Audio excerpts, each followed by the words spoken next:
Hello, everyone, and welcome back to another miraculous reaction. It's Spelltastic here, and today is my live reaction to Season 6 of Miraculous, Yaksi Gozen.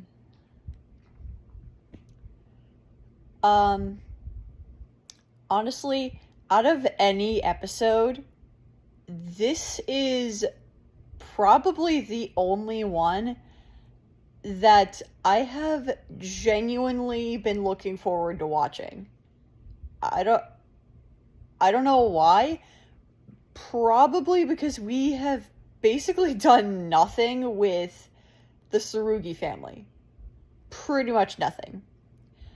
Kagami's only appeared in, 2 episodes? Yeah. Felix has not appeared at all this season, and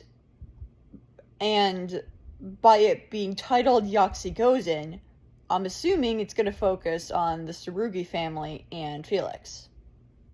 Anyways, guys, let's get started. I'm going to give a personal proper welcome to Ladybug. Stop! Your power is now mine! Gabriel, son, don't put yourself at risk for nothing. Just let the plan unfold and we'll... Let me be, Tsurugi-san. I know what I'm doing. Fortunately, I won't be needing you much longer. Kagami.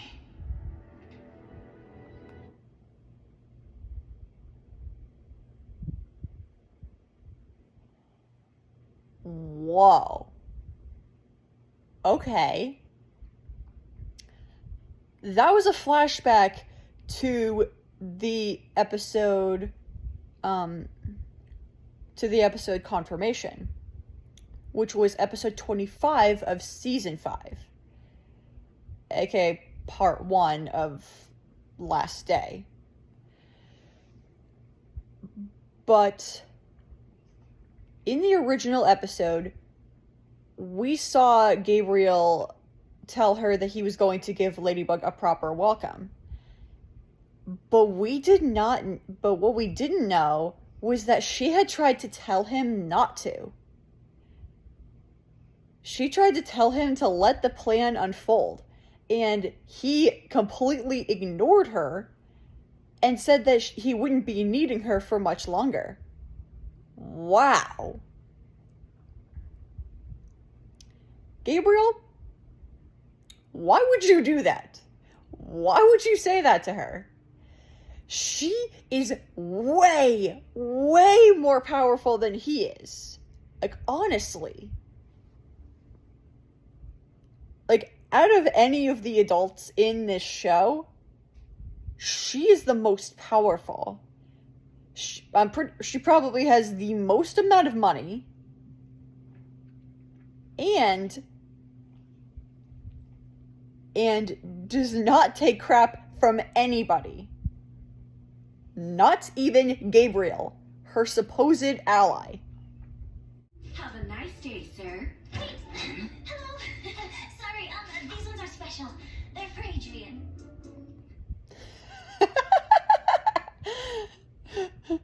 Oh, the gorilla. Oh, I love him. I really, I love the gorilla. He's one of the few characters this season that has not been frustrating me every second that he's on screen. What surprise did you come up with this time, Marinette?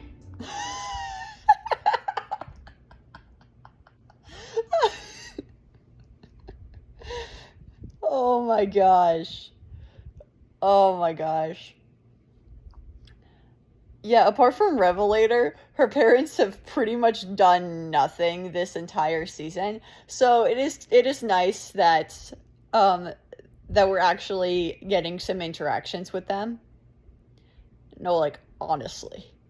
Like, besides Revelator, I'm pretty positive that the only other time that Marinette actually interacted with her parents this season was Gabriel Agrest. Only 2 episodes so far. Besides this one, obviously. Yeah, that really goes to show how things are just, like, even though Marinette's parents still love her and she loves them, she's also getting older and therefore isn't going to talk to them every second of every day.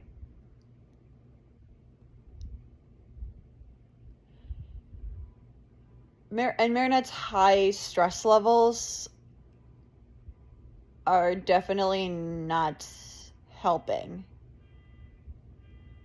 Because there are very few things that she can actually be honest about. Her feelings for Adrian are definitely one of them, that's for sure. But at this point, she's keeping multiple massive secrets. And when they come out, it's going to lead to disaster for everyone involved. I'm not just referring to the secret about Gabriel. I'm also referring to her identity as Ladybug. Because believe it or not, that is something that she still doesn't really want people to know about. She has more people that know about it now more than ever, but it's only a small handful of people when you actually look at it. Thanks for the surprise, Marinette. I love you too. You really are the superhero of surprises.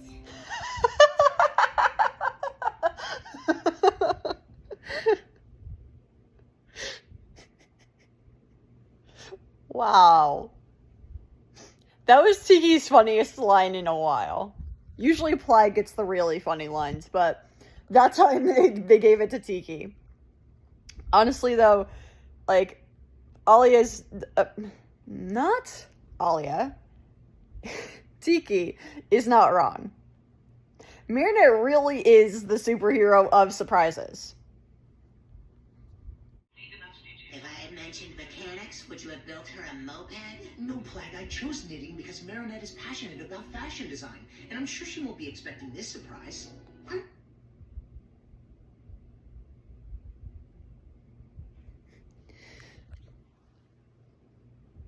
Okay.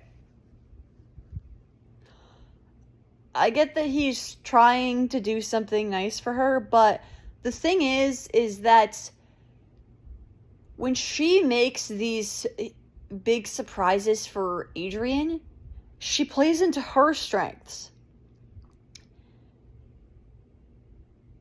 And so what Adrian needs to do is play to his strengths in order to make a surprise for her.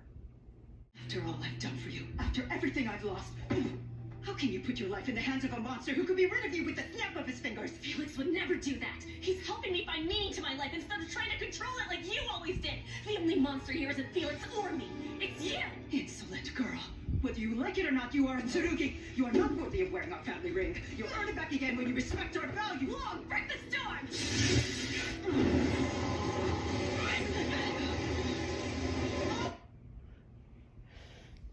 Wow, okay. So, yeah, Kagami has really been pushing back against her mother's wishes.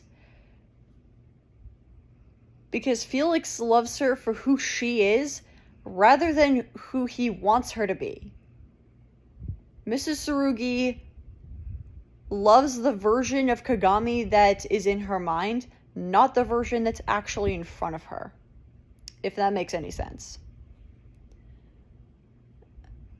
And Kagami has come a long way, because in the earlier seasons, she didn't dare defy her mom, but now she's perfectly okay with it.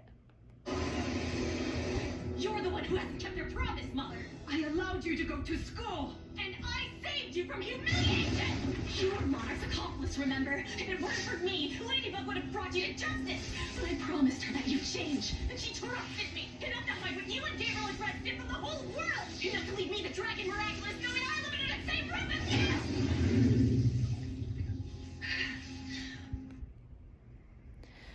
And Kagami's not wrong there either. Like, the whole reason that Marinette lied about Gabriel and Tsurugi was to not only protect the rest of the world, but specifically Kagami and Adrian. Literally, the whole reason that Mrs. Tsurugi isn't in jail right now is because of Kagami. Because Kagami is one of Marinette's, like, really good friend. She's one of her closest allies.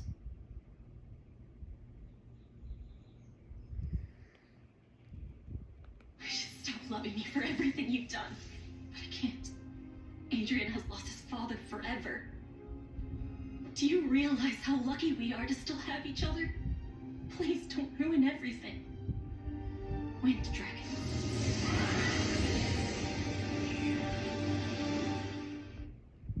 Wow. And again, Kagami is not wrong. She's truly not.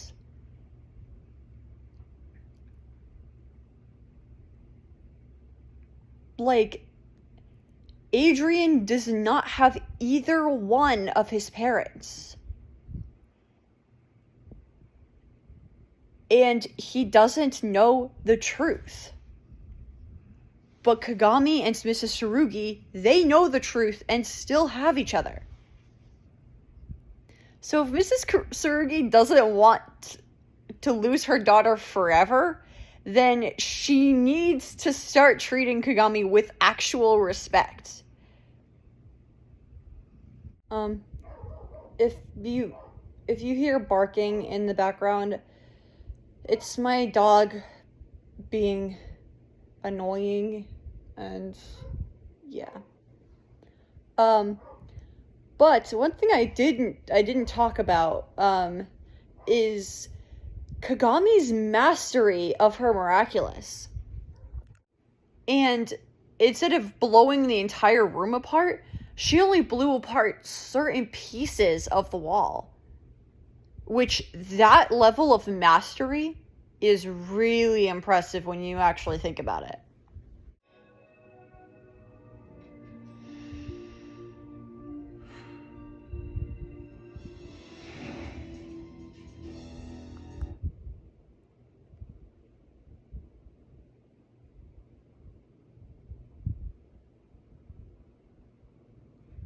Are those robotic eyes? Whoa. Okay. Not what I was expecting. How would you like to move to Paris? Hello, Mother.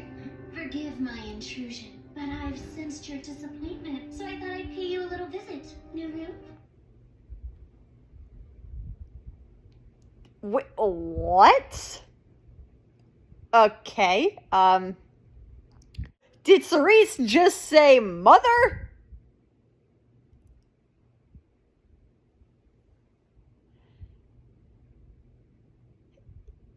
Is Mrs. Tsurugi really Cerise's mom? That would be why they would be allies. That makes sense. If you remember in my Vampigami reaction, I questioned why Cerise and Mrs. Tsurugi would become allies. Well, I think this just gave me my answer. Darkling's her eyes. Kagami was so perfect. It must be so painful to feel your favorite daughter escape from your grasp. Luckily, I am here. Cerise, you look terrible.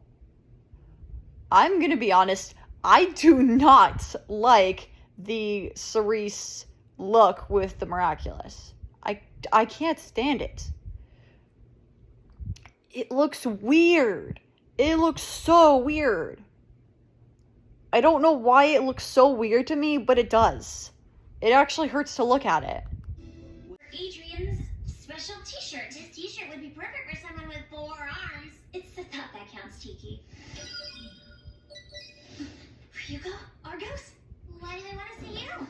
We're about to find out. Yeah, I really, really like that feature, though. Like, I'm gonna be honest. One of my favorite parts of this season has been the fact that the heroes can literally communicate with each other. The only miraculous that has not been altered is obviously the butterfly. It's the only one that's in evil hands. Problem. Storms of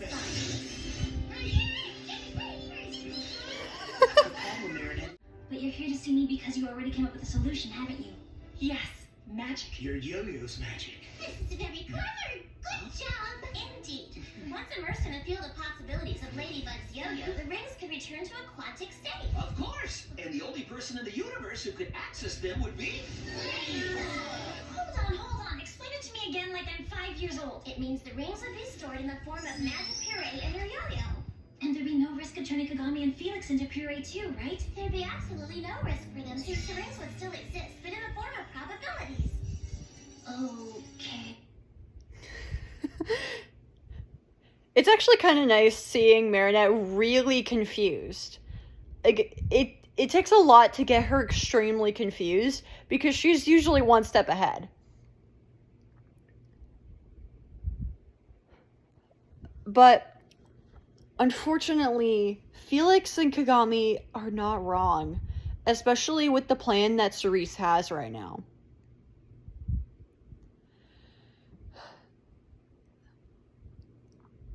Yeah, I'm sure that they have thought this over countless times.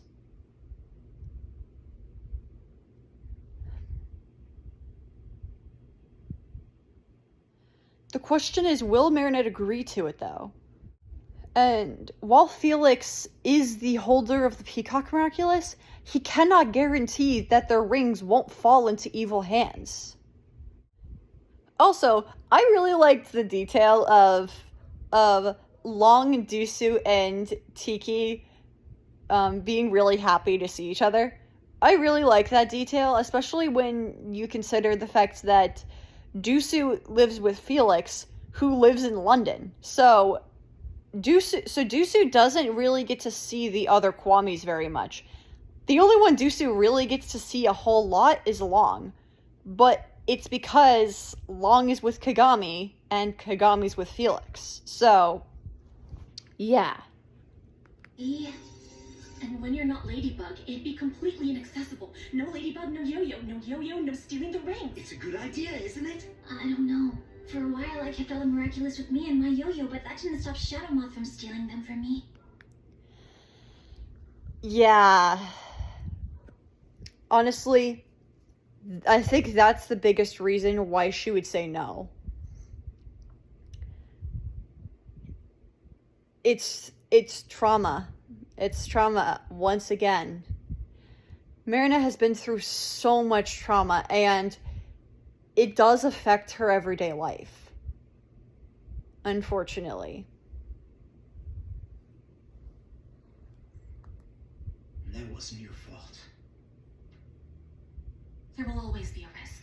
But if there's one person who always finds a solution, it's you, Ladybug.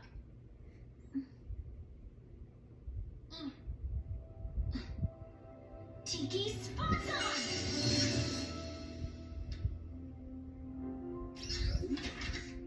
I'm touched by your trust, even though this is a great responsibility. You're entrusting me with your lives. You can decline. We don't want to force your hand. No, it's okay. I want to help you. Marinette! There's a surprise guest.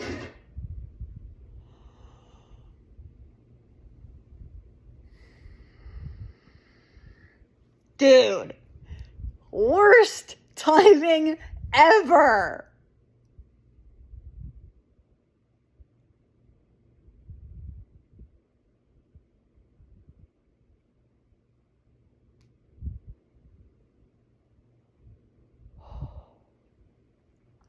But the whole reason that Kagami and Felix are coming to Marinette is because they don't have any other options.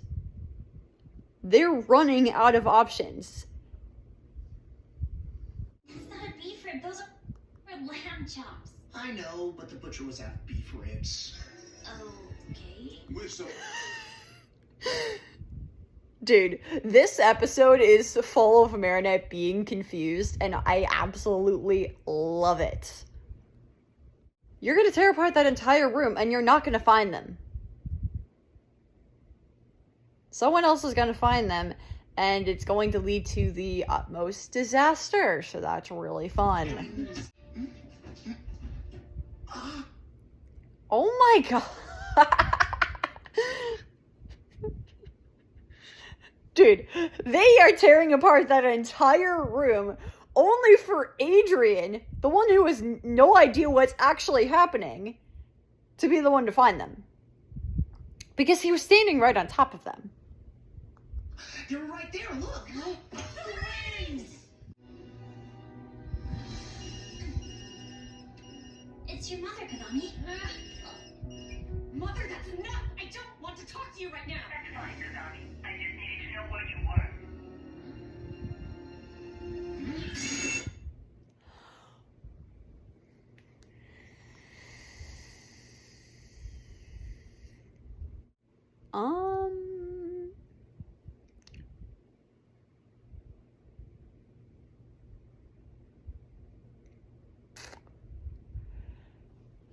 Wow.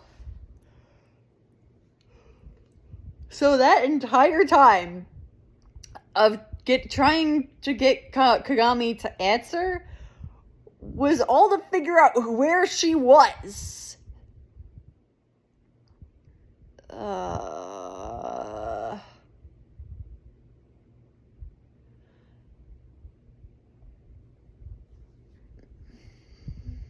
This episode might be important, but my god, am I finding this one annoying.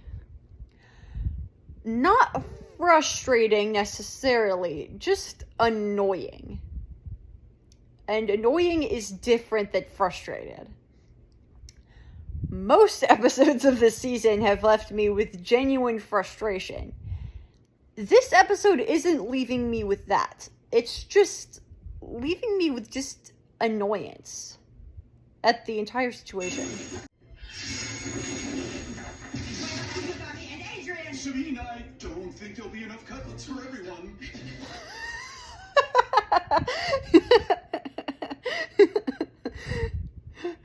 I love how Tom and Sabine are so confused by what's happening right now.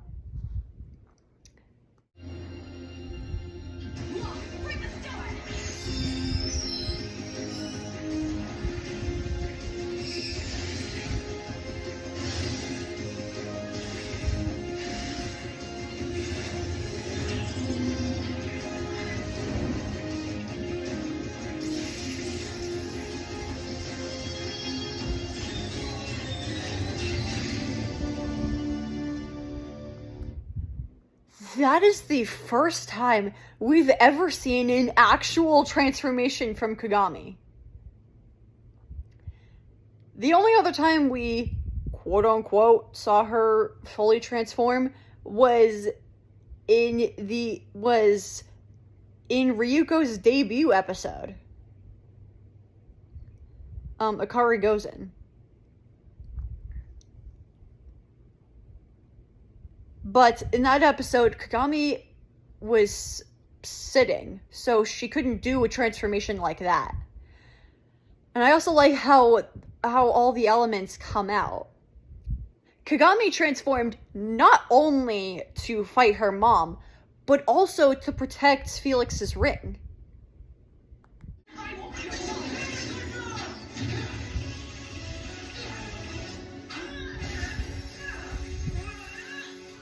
What? Where's your Ultra Akuma if it's not there? You guys got incredibly lucky on this one. I'm gonna be honest. This was an almost foolproof plan.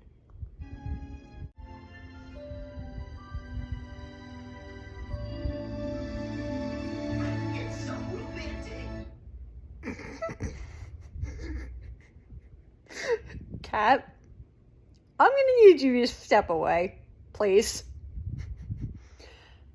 Lamb cutlets are a great gift idea. Yes, very unexpected. I know it's not as romantic as burying rings in puree. I feel like nothing will ever be enough to show Marinette how much I love her. Oh, that's just too sweet. When Marinette does it, it's sweet. When I do it, it's just plain weird. No, what's weird is when you try to do things my way. I'm usually the one who does weird things. You're Adrian. You do rational things. And it's not true that you don't do anything special for Marinette, Adrian. If it weren't for your cutlets, we wouldn't be sitting at this table together tonight. You're already a part of the family, kid.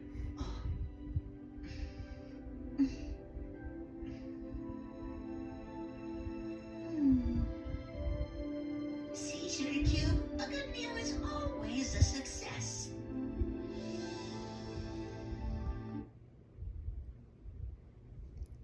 Okay, that dinner scene might be my favorite part of this episode so far. I still have the post-credit scene to watch, but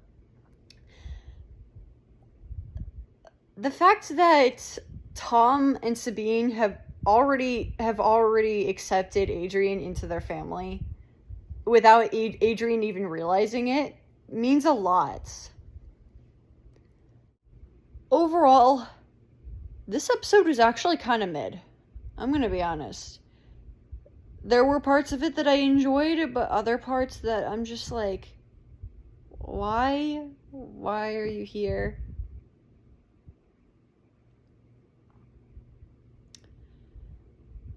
And as sweet as Adrian was trying to be, for the first time this season, Adrian was my least favorite character. And I'm glad that Marinette actually told him where he was going wrong. He was trying to do something special for her way, instead of doing it his way. That's the reason it's so sweet when Marinette does it, is because she's playing to her strengths and is doing it her way. Adrian needs to figure out how to do it his way, so that way it won't be cringy. Anyways, guys, that's gonna do it for this reaction, and I'll see you guys in another live reaction really soon. Spelltastic, out.